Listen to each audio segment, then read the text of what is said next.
Welcome to Positive Talk with Kevin McDonald. Hey, that's me. Hi, and welcome to Positive Talk. Our show features the best positive stories and people from around the globe as we endeavor to answer the universal question of why am I here and what is my purpose? Understanding that can change everything, and knowing your greatness is fundamental to living your best life. So join us right now as together we work to create the adventure of our lifetime. Hello, everybody, and I know why I'm here. I'm here to talk to Brachelle. Brachelle, how are you? I'm doing so good. I am full of gratitude today. Don't know why, but just a reminder, have gratitude for your life and remember who you are, why you're here. I don't know, just take that and run with it. But today I'm super excited because we have Matt Drago joining us. He is a actor, a husband, and a dog dad.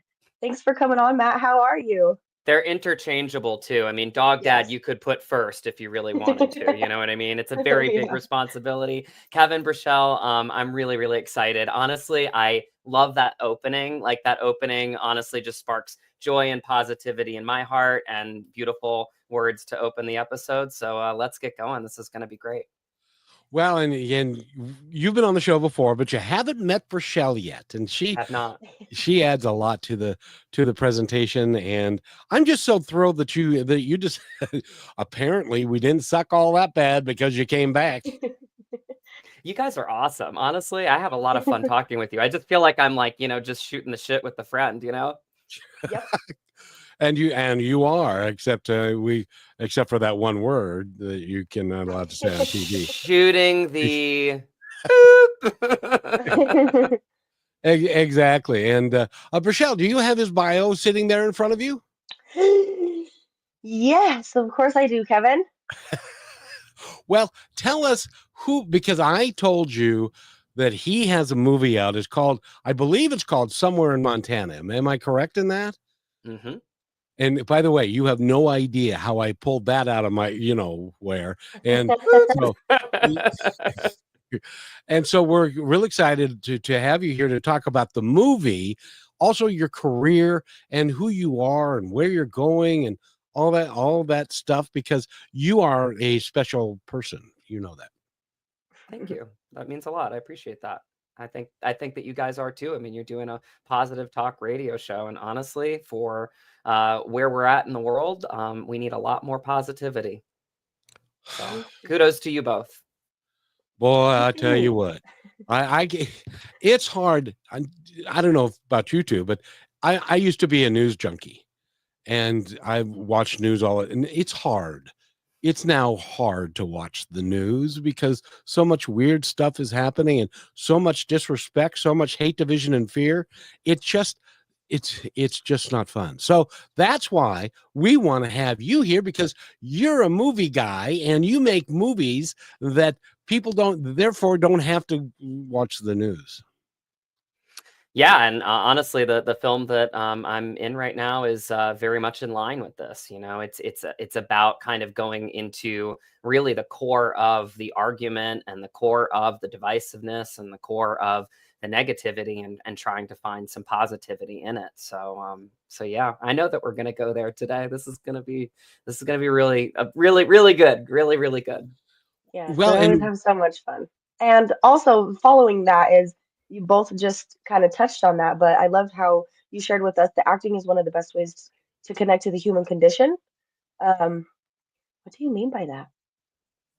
I mean, for me, honestly, it was something that was born inside of me. I really do feel like when you act, you are in connection with your own human psyche, your own humanity. And I actually just watched a movie that, was up for a couple Oscars, a brilliant actor that I've watched and admired on the Broadway stage many, many times, Coleman Domingo in Sing Sing. And, if you're looking for a movie that is the best love letter that I've ever seen to what the power of acting truly is, it's that film, because it showcases how people, even in the lowest of the lows, I mean, we're talking about people that are in Sing Sing, literally, one of the biggest jails in our country, basically find their souls through this project that was created. And I think it was called Rehabilitation Through the Arts, RTA. And it's just it's a film that I pretty much sobbed through, if I'm being honest, because I find such unique power in connecting to your humanity. And what was so inspiring about it is a lot of the actors that were in the film were graduates, if you will, of that program. They really were incarcerated and they really were in jail. And you can see that they have been through some stuff, in their life, and yet this program really connected them. And there's one scene that really resonated with me, where there's this this guy that's new to the program, and he is resisting it. He thinks a lot of the things are silly about it, and he's just kind of resisting all of the exercises and all of the things that they're doing in a positive way. And there's just this incredible line, and the guy just looks at it and he's like pleading to the guy. He's like, "You don't understand. This is what connects us to our humanity." Because like they've lost it for so long, and it just gives me shivers, because it really is like acting is this unique thing. I'm grateful that I feel like coming into this life and coming onto this planet, like I felt like I had the bug inside me. Like I just really was a kid growing up, in the country, that really didn't need a lot of toys, just really needed my own creativity, my own imagination, to create stories and characters within my head. But I really do. I think everybody can glean something from acting. I mean, this is why with education, like arts need to be part of education, because they are such a source and such a tool, if I'm being honest, in connecting people to themselves. And it doesn't matter if you're trying to go about it professionally. It doesn't matter if you're pursuing it as a career. It's being in touch with it. Because how many times have we just watched a movie and we're like, wow, I didn't really see that perspective before. And so I feel like good art, good storytelling can really empower people. It can really connect people to, like I say, their positive emotions, right? And just make us a little bit more human and a little bit more empathetic, and just a little bit better, at being alive and really, honestly, just yeah, I don't know. I lose words sometimes because acting means so much to me. I think it's such a powerful art form, but I really do believe truly in the power that it can bring. And so yeah, go see Sing Sing, and you'll know what I mean, because it is the ultimate love letter to acting and the power of acting. And I've said this before on the show, and maybe I said it the last time we were together, but it's so important that I want every parent of a 10 to 19-year-old, say, to put their kids into improvisational acting and to learn how to do that, because it can be so impactful in everything that they do, not just acting, but how they lead their lives, how positive they can be, how motivated they can be, how they recognize conversation. They can do stuff. Give me your opinion on improvisational acting. Is it a good thing? And if so, why? Absolutely. I think everything is like a tool, and you learn different tools along the way in the craft, or creating your process as an actor is a huge thing. I was in an improv troupe for 2 years, and it's a different skill set. It would be no different than, being in dance class, and say you want to pursue ballet, but, you take tap dancing lessons, because it's a different skill within the same type of art form, right? It's still dance, but it's a completely different art form within that. And I think just rounding yourself out, whether it's something that you pursue, it's kind of like we said, it really teaches you to be quick on your feet. It teaches you to keep up with topical conversations, and it's a whole lot of fun too, you know? So I do look back on my improv days. I actually studied and was in a troupe with the manager of Washington Opera, which is actually not Washington State, which you're in, Washington, D.C. Improv, but it really was. It taught me a lot. And honestly, I felt like, you know, the 2 years that I was in it made me a better actor, because it made me respond better in a lot of scene development that I was learning, because that was right before I went to New York City. And so I really do. I feel like it was just another tool in my tool belt. And then you just kind of find your niche, you know, like the thing that like speaks to you. And I feel like at this point, it's been dramas that have found me a little bit more, but I feel like I have the tools to be able to sink my teeth into any great role. Rochelle? Yeah, I'm just thinking about how much it provides with communication.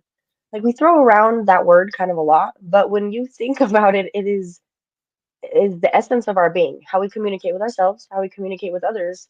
It will shapeshift everything and why you see it the way it is. And I think about it's more of an option, you know, and then it's like, oh well, that's for those kind of kids, or this is for those kind of kids, or I'm that, and why are we doing that, you know? You probably see that so much even with people limiting themselves with, oh, I'm not doing that, it's not really my thing with this role or being that character or something, and pushing you outside of yourself to help you get to know yourself. Does that make sense, Drat?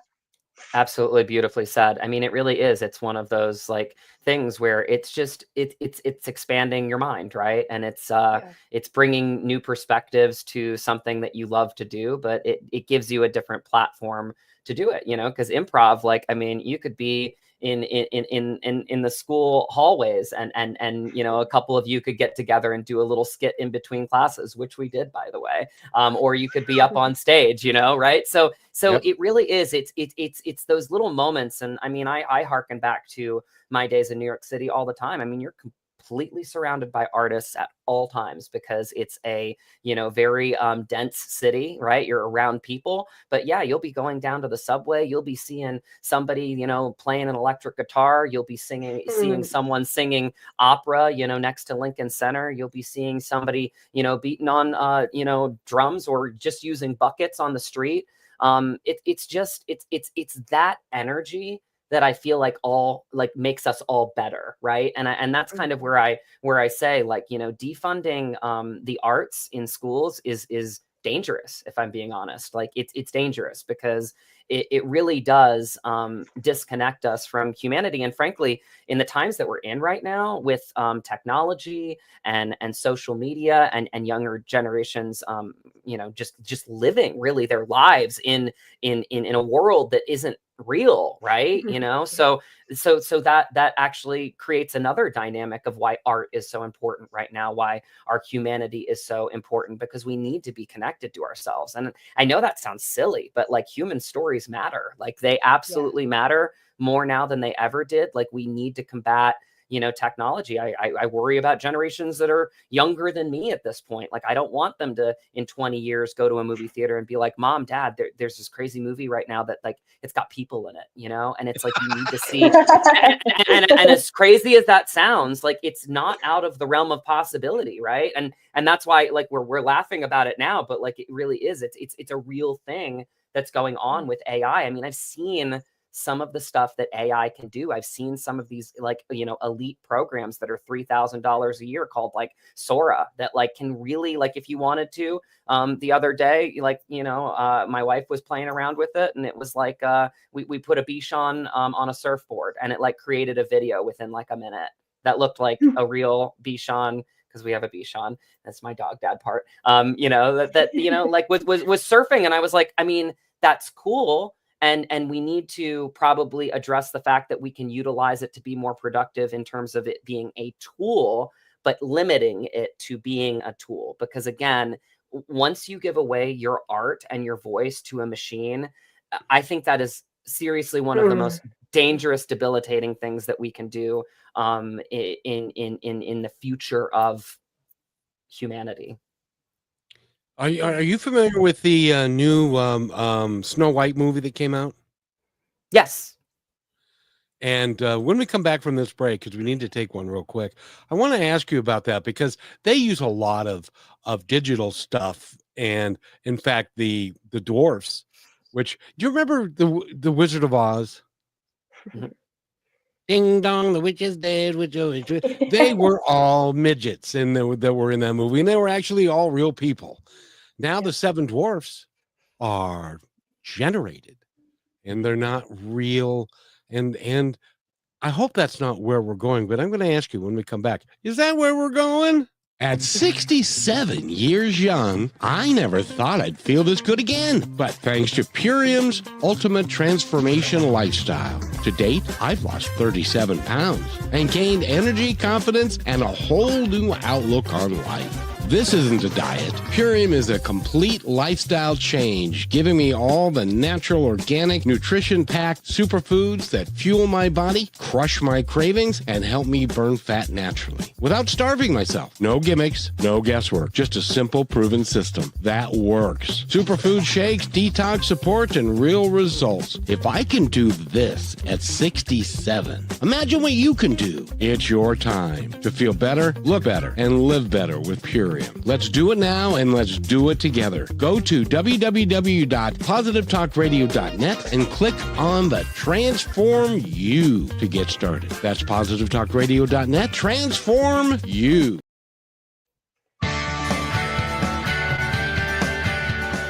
And welcome back to Positive Talk with Kevin McDonald and Brachelle. We're going to have to change that somehow to make that work. It doesn't work the way. Anyway, we're talking with Matt Drago, and so I asked you a question about AI and the use of that for characters, rather than going and finding seven little people to go do the role that would work. They use AI, or they use something. What is that the direction that we're going? Are we not going to know if you're real? They used to say, are you real or are you Memorex? Are we not going to know if you're real or fake in the future? I hope not. I mean, I really, really hope not. But I mean, the reality is, and I'll take it from someone that's in the industry. I mean, we had 4 strikes last year, and most of the core of these strikes were all about AI in some way, shape, or form. Maybe less with IATSE, which is the crew union. But definitely for the directors, writers, and actors, that all the unions struck. So I mean, we're talking four unions striking in the same year. It's never happened. It's pretty iconic, and there's one through line, which is AI. Honestly, I think that the WGA, the Writers Guild of America, personally did a better job of protecting their members. Contractually, and I work in contracts, they did something that was very clear and decisive, which was that, it says in the contract that AI cannot be a writer. AI cannot be a writer, clear as day. So, you can use a tool to correct grammar. You can, do whatever you want to use the tools of AI, but it cannot be a writer. They did not do that with SAG. And again, I know it's a little bit different, right? Because you've got business execs and negotiations that I wasn't, privy to. I know a couple people that are on the board, one of which, is one of the actors that's in Somewhere in Montana with me, Michelle Hurd, who I just absolutely love and admire. She's like a big sister to me. I know how hard they fought. I've heard some of the ins and outs of it. But the reality is that, within the contract, they could not, for whatever reason, get a decisive, notation like the WGA did. And essentially, the way that they worded it in so many words is that the actor had the option on whether they wanted to consent to AI or not. And the way that I put it, because I was on a lot of these Zooms, and a lot of questions were being asked, and a lot of feelings were being felt, because we don't want to lose not just our jobs. This is like when you are a storyteller, like, you love the art of storytelling. Like, you're not doing it necessarily just for a paycheck. Of course, you want to make a living doing it, but it's not the reason that you're doing it. Like, and so the way that I put it, as a New Yorker, I said kind of, bluntly was, listen, what if I'm up against, Joey and Joey is willing to get in that booth and get his likeness taken away from him, get a generated scan, get his voice taken away from him.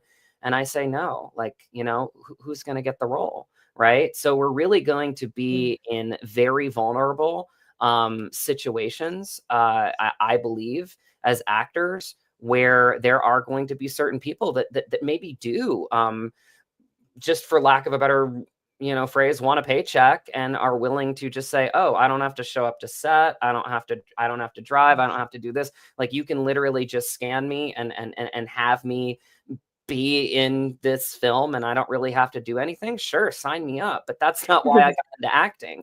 I got into acting for the process of it. I got into acting for acting, like to actually do the thing, right? And so I think it really opens up a can of worms. It feels like a little bit of a Pandora's box right now. It feels a little bit too daunting some days to handle.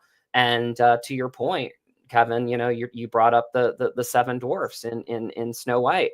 Yeah, I mean, the Wizard of Oz, those were all real actors that played the Munchkins in Munchkinland. And now here we are, and it's the first of what I would think of as many with the seven dwarfs in the new Snow White. And it just kind of does. It creates a dynamic where it's okay. And if it becomes okay for supporting characters, which I don't mean it the wrong way. I mean, I think the seven dwarfs are, semi-leads in that movie. I mean, they're a huge entity in the, Snow White movie. If we're saying that that's okay, then what's next? So it's just really tricky. We have a 2-year contract with SAG. I don't know what the negotiation will be in 2026, if they're going to, go back to the execs. But again, execs, and again, I understand this really as a producer too. They look at a bottom line. They look at how they cut costs. They look at how they cut savings. They did it way back when they were making The Godfather, right? And the exec was like, I don't want you to.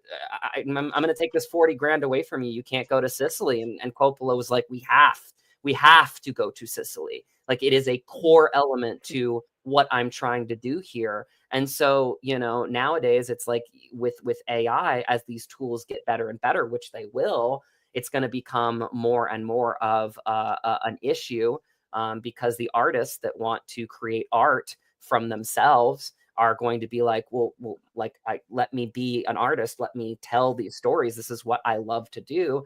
And executives are going to be like, well, we can't afford it. We have a program here that we pay $5,000 a year for. And so again, I don't have a crystal ball. I know that nobody does. It's going to be constant negotiations. I think that these contracts are going to get shorter and shorter because, again, AI really kicked off, I would say, in its current state, like only a matter of years ago.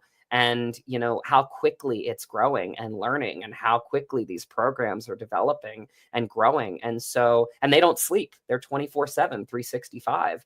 So I think that there's a lot at stake right now. I just really honestly, as an artist, as a storyteller, as somebody that's always wanted to make people feel, I just I fear that if we give away our humanity to a machine, we will be giving away so much, and I don't think we'll ever be able to reclaim it.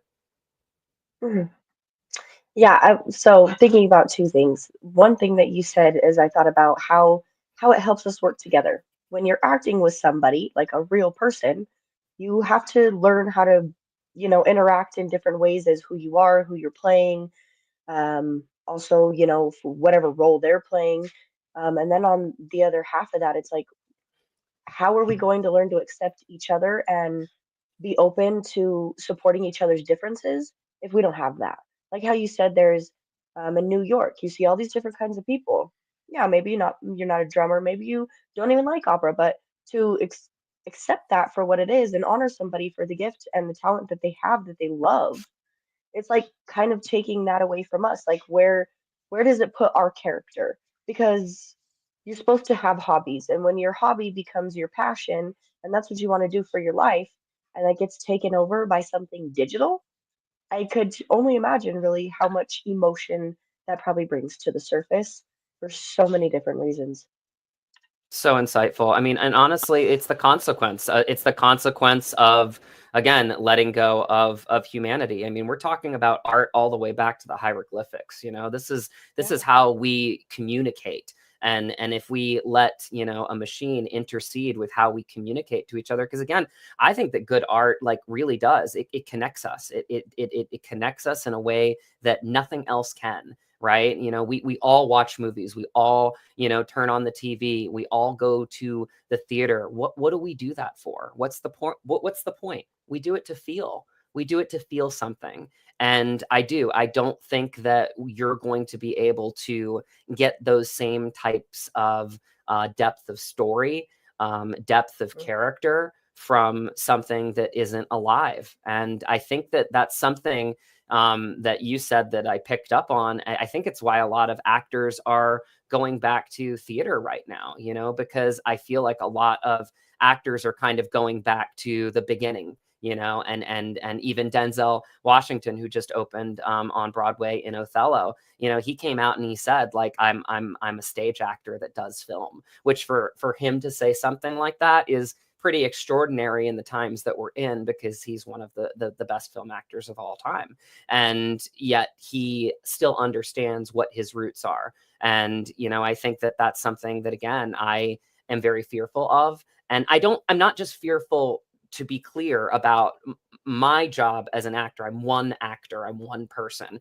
I'm fearful of humanity. I'm fearful of what we give up when we give up storytelling, and when we give up things to a machine. That's what I'm fearful of. It's not just about my living. It's not just about me booking jobs. Like, it's about the art for me, because that's what the core of it's always been.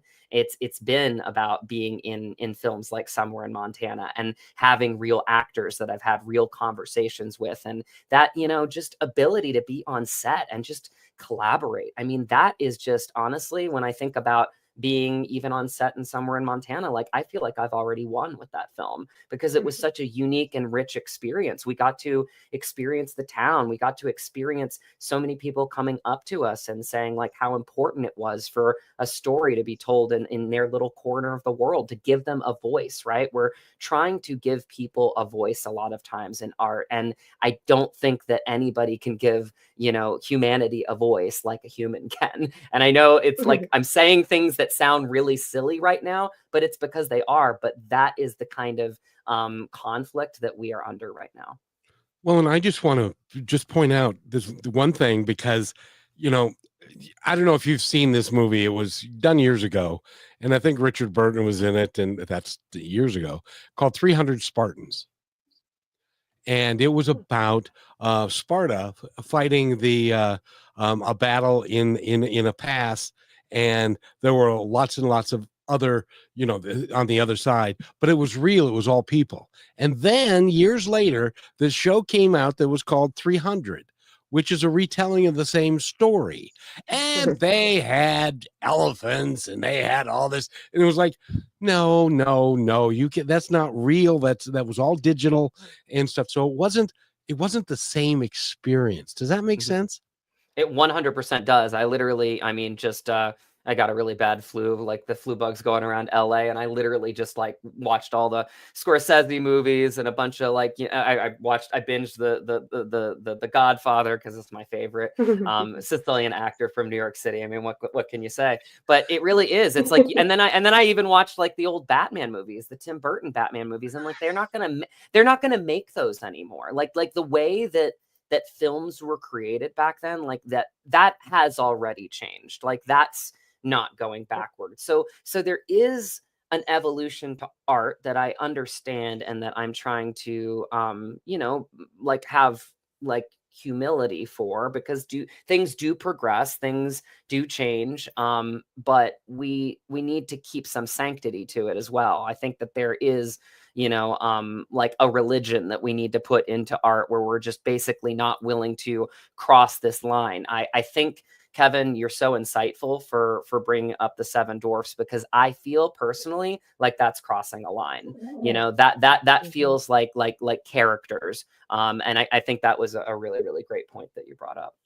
Well, and it's also, now everybody knows the cat's out of the bag. Everybody knows that they're fake, that it's not real, and stuff. Now, isn't the art of filmmaking, and we need to take a break, but when the art of filmmaking is about creating something that appears, looks, and feels so real that you're sucked into the script and to the actors and what's happening. And if it's not real, if it's fake, How can you relate? Yeah, it's so. But when we come back, I want to talk to you about your filmmaking process, because being a stage actor and being a film actor are completely different things. And when we come back, we're going to do that. I'm here with Brichelle. Brichelle, say hi to everybody. Hey, everybody, stay with us. Okay, we'll be right back. You're listening to Brushwood Media Network, the best in syndicated talk, news, and entertainment shows. As you go about your daily life, look closer. As you gather with family and friends who love and support you, look closer. There are youth right in your community who don't have the home, warmth, and healing you have. So look closer. Every year across America, a staggering 4.2 million youth are homeless or trafficked. And for 50 years, Covenant House has worked relentlessly to keep them safe and protected. Tonight, 2,000 young people will sleep safely in a Covenant House bed. And tomorrow, they will wake up surrounded by love. They get clean clothes, hot meals, medical care, and a safe place to sleep. 24 hours a day, 7 days a week. In sites across America to help them fulfill the great promise of their lives. So look closer at Covenant House. To help or get help, go to covenanthouse.org.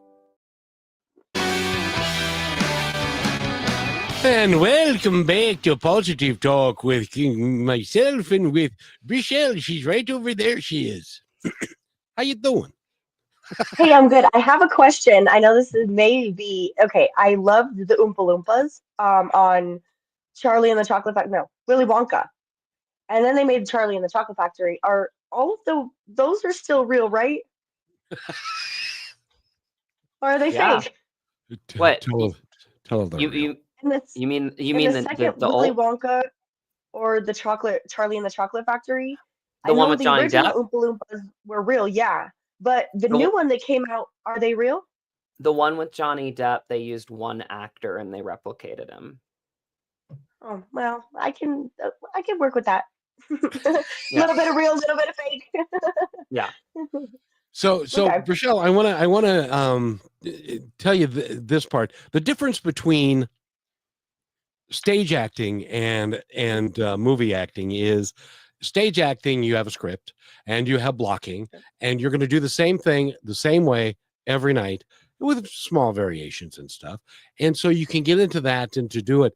Movie acting is completely different because you have to create a character, and then you might be shooting the end scene first, and you have to figure out where that character is going to go from the beginning of the movie to the end of the movie to get to the right place. Matt, am I right in any of this so far?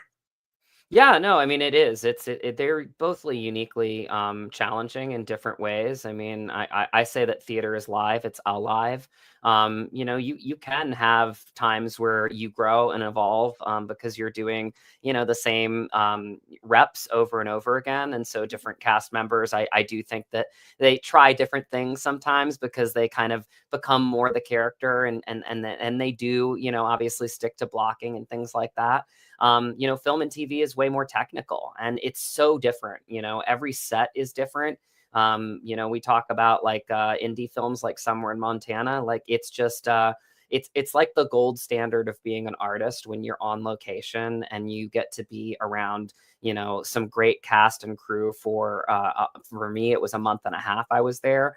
That is rare. There are certain sets where, you know, you're coming in for 2 or 3 days and it's a guest star on a TV show, and you're there basically to do your work, be in makeup, you know, get your costume, maybe have a quick rehearsal with the lead actor or whoever you're playing with that day, quick conversations, and it's go time. So it really just depends. Every production is a little bit different. It really just depends on the scope of the project. It depends on the people that are in charge of the project. I mean, I give all the credit in the world to Brandon Smith, who's the writer and director of Somewhere in Montana, and the producers, Eden Matson and Joe Borden, because they created like this wonderful ecosystem where we really did have, Buffy says hi, by the way. Hi, Buffy. Yeah.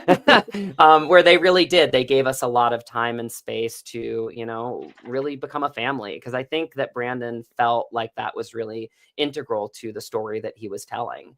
That he felt like we needed the space and the time to have those conversations. I mean, Graham and I have a 10-page scene in the film. And I think that so much of what we were able to accomplish with that, you know, conversation piece was because of all the off-screen conversations that Graham and I had. You know, we became really, really close friends very, very quickly.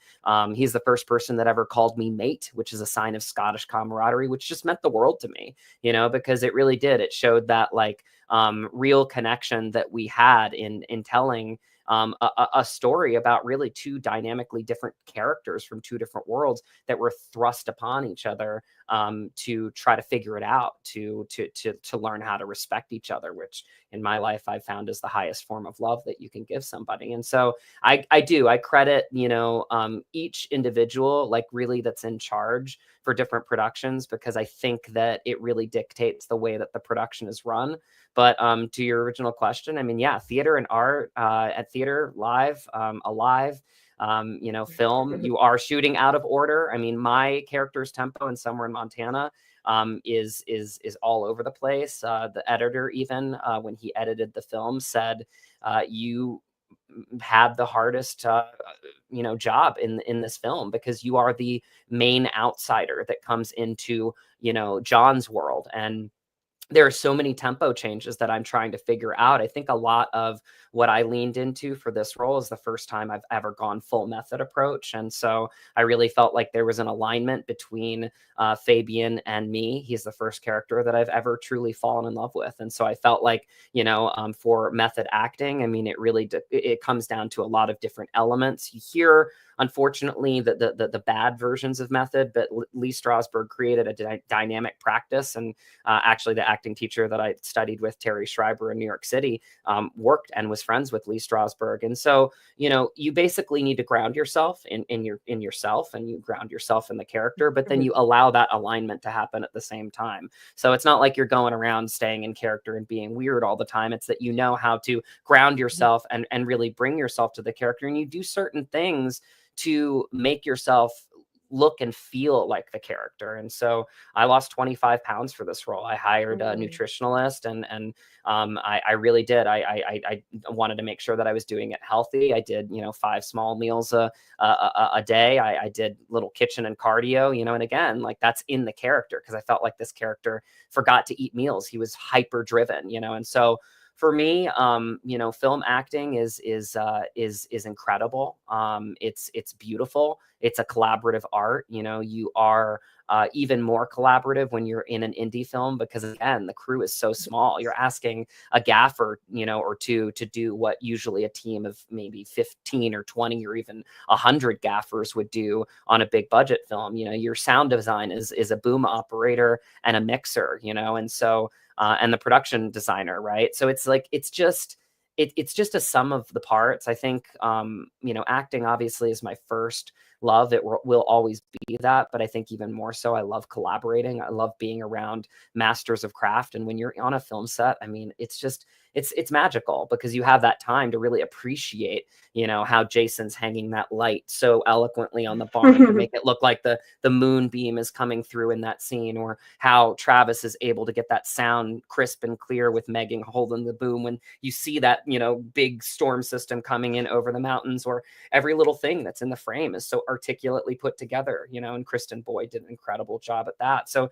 you really do, you just appreciate so many masters of craft. And again, that's what makes it such a joyous ecosystem and atmosphere to be a part of.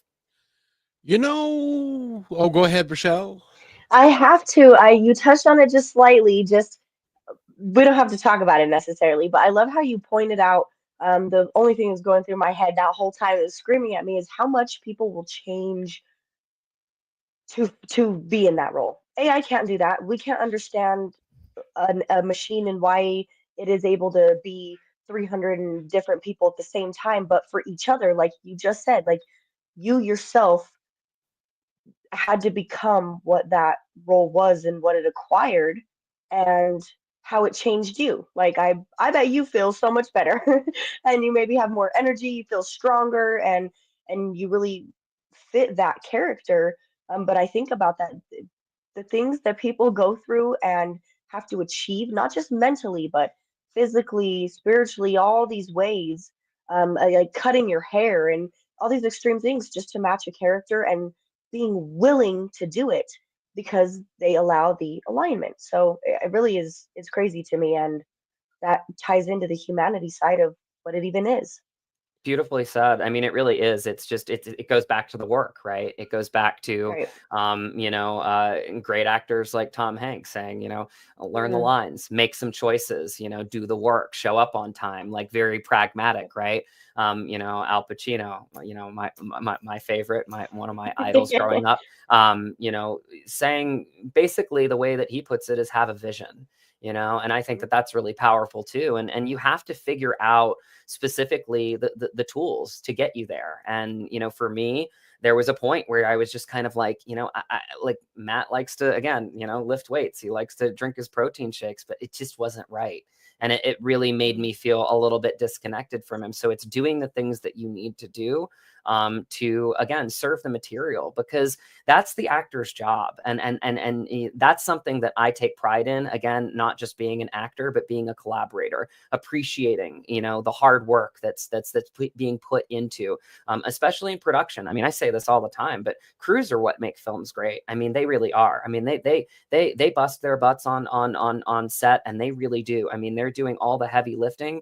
And so you need to pay honor to that as an actor. You need to come prepared. You need to make sure that, you're doing your work too. That way you're paying honor to, everybody that's working so hard, and the writer and the director that spent maybe years of his life planning this 6-week shoot, and these producers that have scoured every investor to try to make the vision happen. Cause it's something to just come up with an idea for a film, but to take it from point A to Z, and to make it a fully budgeted film that comes out in theaters. I mean, there's a lot of parts to that. There's a lot of pieces and a lot of sacrifice, especially for indies. And that's why I say for indies right now, for your listeners, I mean, go support indies. A $10 to $15 ticket means so much more to an indie film than it does for a big budget film.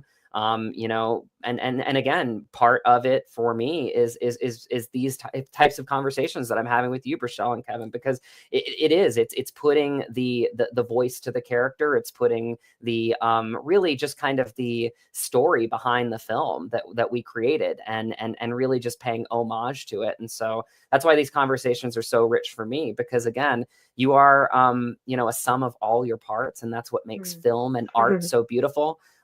Is the relationships, because at the end of the day, it's the people that matter in life.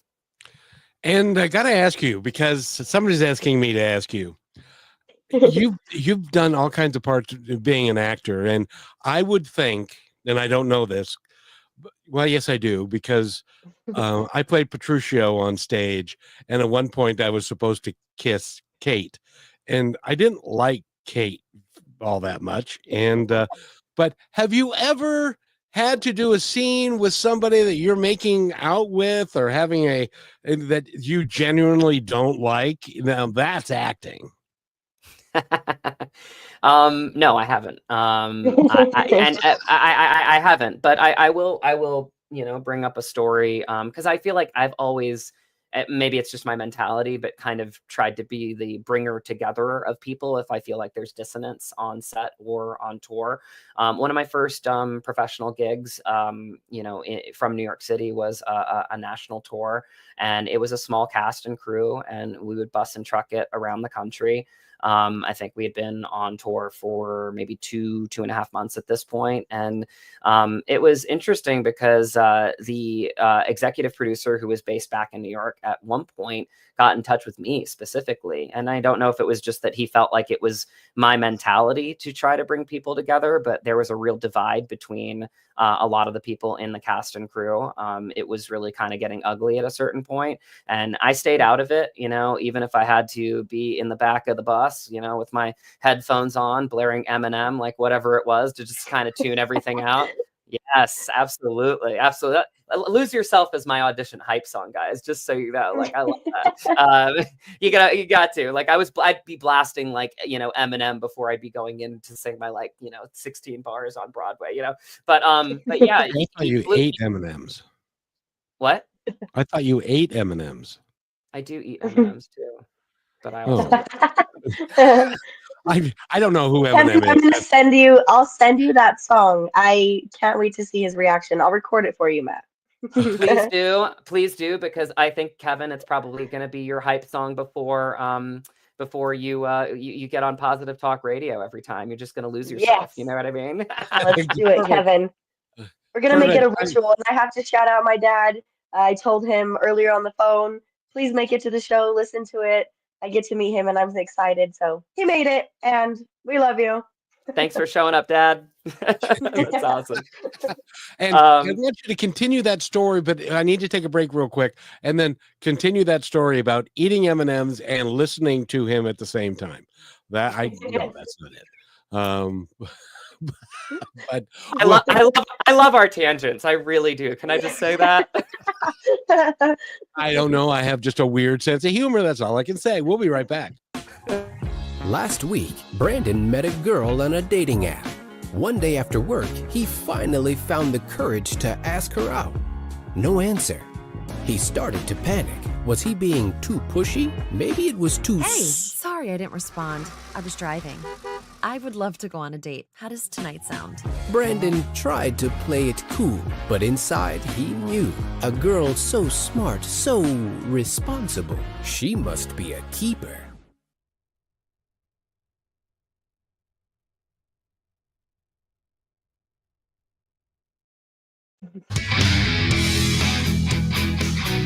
And welcome back to Positive Talk with Brichelle and myself, Kevin McDonald. And we're talking with Matt Drago, and I'll bet you that you're one that could text a girl and she'd go out with you without even having met you, just because of who you are. Well, I mean, I could go into another tangent right now. Kevin, you set me up for this stuff, and then we're never going to find our way back. Maybe we have to circle back to that one, because I got a great story for you, and it's the girl that I married. But where were we? You were talking about you were put in the back of the bus eating and listening to Eminem, and you were trying to help the troupe get back together and kind of join each other and sing Kumbaya, which they weren't willing to do at that point. I really wish that we had taken the break and I had some M&Ms so I could have been eating them. I know. My dad texted me. He said, I would have been so Eminem is a brilliant artist. He is, and he really is. He's got like the hype songs that just fire you up. I actually make a playlist for every one of my characters. That's kind of a thing that I've always done. And I actually just shared it on my socials, because a lot of interviewers have asked me to share my playlist. But again, there's another tangent. So anyway, we're on this tour. Half the crew in the cast hate the other half in the crew crowd, and they're just kind of like at ends. And it was kind of a learning moment for me, because I think this kind of speaks to your question, Kevin, in terms of, just kind of, have you ever been put in this situation? Well, I haven't personally, but I've seen it happen. And so basically the executive producer flies out. I think, we started around New York City. At this point, I think we were somewhere in Texas, and he came to me, and we had like this really kind of deep conversation about like what was going on, and how we could try to, I was really much like, how do we bridge the gap? How do we get these people to like not hate each other? Because we got a lot more, tour to go, sort of thing. And we're, we're around each other all the time. Like there's no escape, right? So can we just figure this out?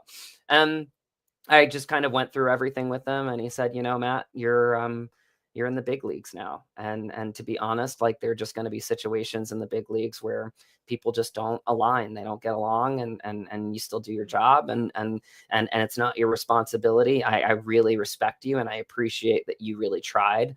But it's not that way sometimes in the real world, in the professional world.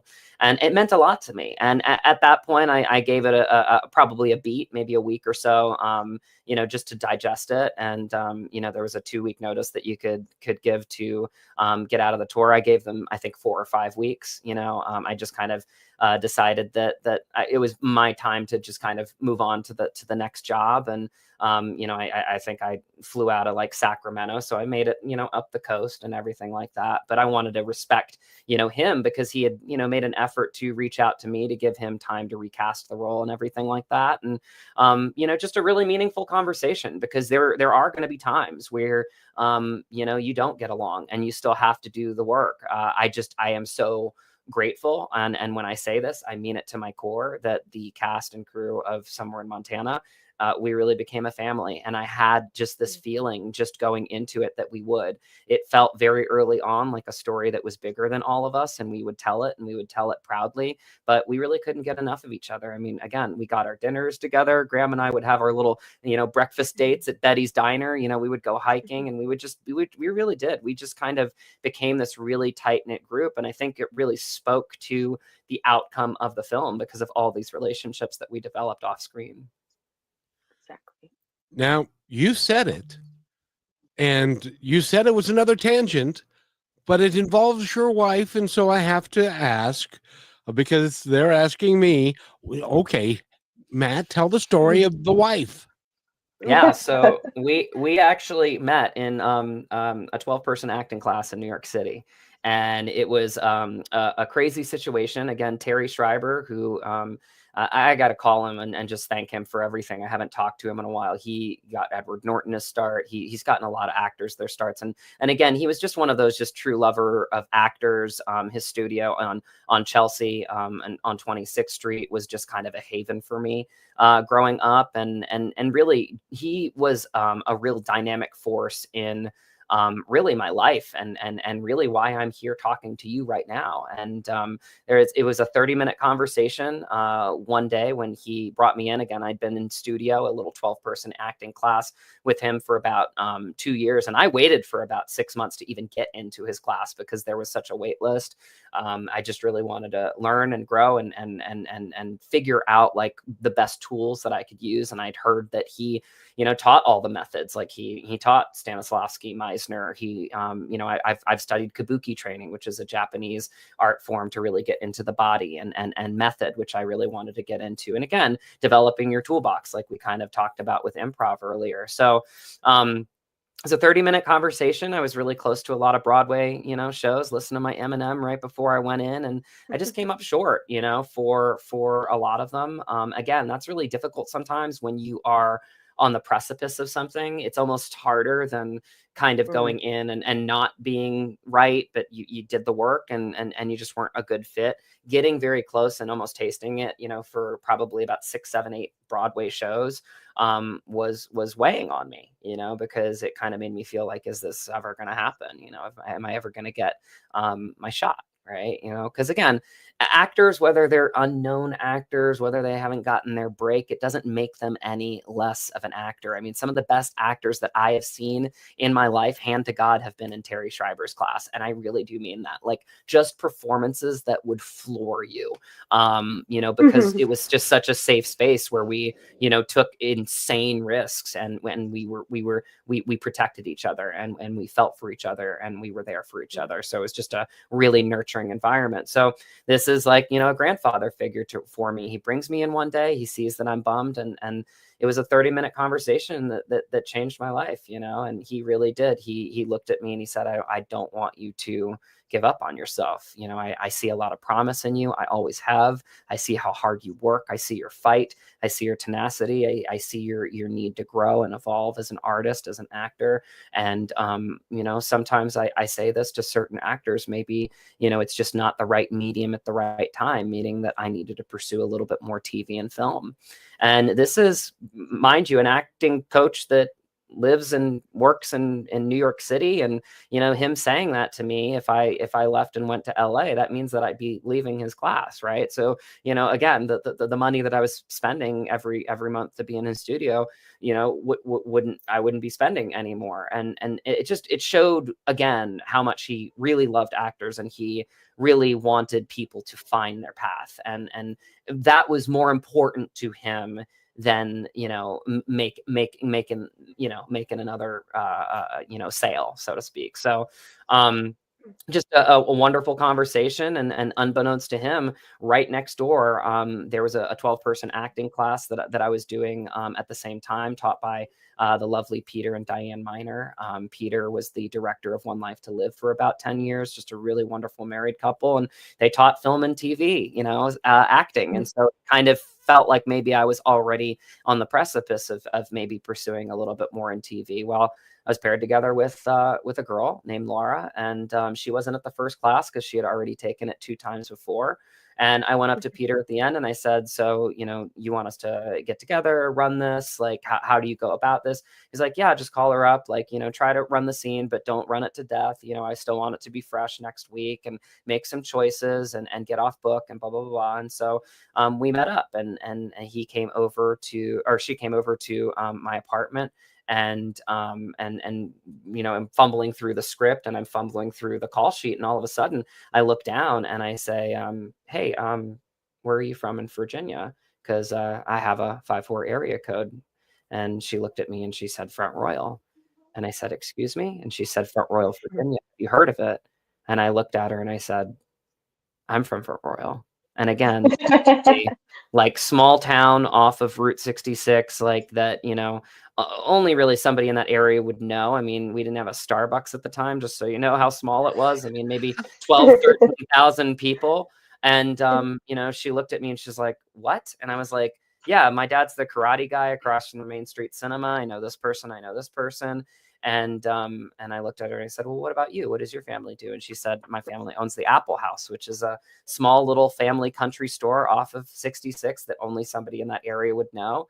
And I looked at her, and on 79th and Broadway, I pointed to my dresser. There were 3 things with the Apple House tag still on them. And the scene that we were paired together on was a scene from Say Anything, since you're a movie buff, Kev. You know, with you know the John Cusack movie with the boombox, and it's the breakup scene where she gives him the pen, right? And so in classic fashion, I looked at her and I said, well, we've already gotten the breakup out of the way. Are you ready to go out on a date? And that's when how cute. that's how we pursued going to LA. And that's really where the journey took us here, right where we are. And the rest, Congratulations, Matt. and the rest, as Thanks, they Michelle. say, is history. You said that in such a beautiful bravado. That was beautiful. He does Great that. You've got I'm great like, Kevin, can you gravitas to your sing? voice, Kevin. Yeah, seriously. Seriously. You should get on the radio.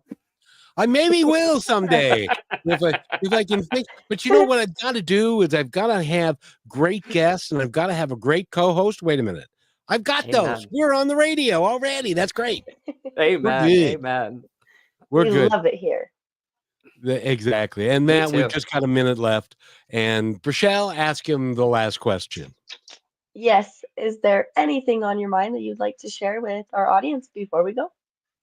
Absolutely. I mean, well, first of all, thank you, Kevin, Rochelle. This has just been a rewarding conversation. I mean that this becomes part of my journey too. You know, really support theater, support acting, support human stories more now than ever.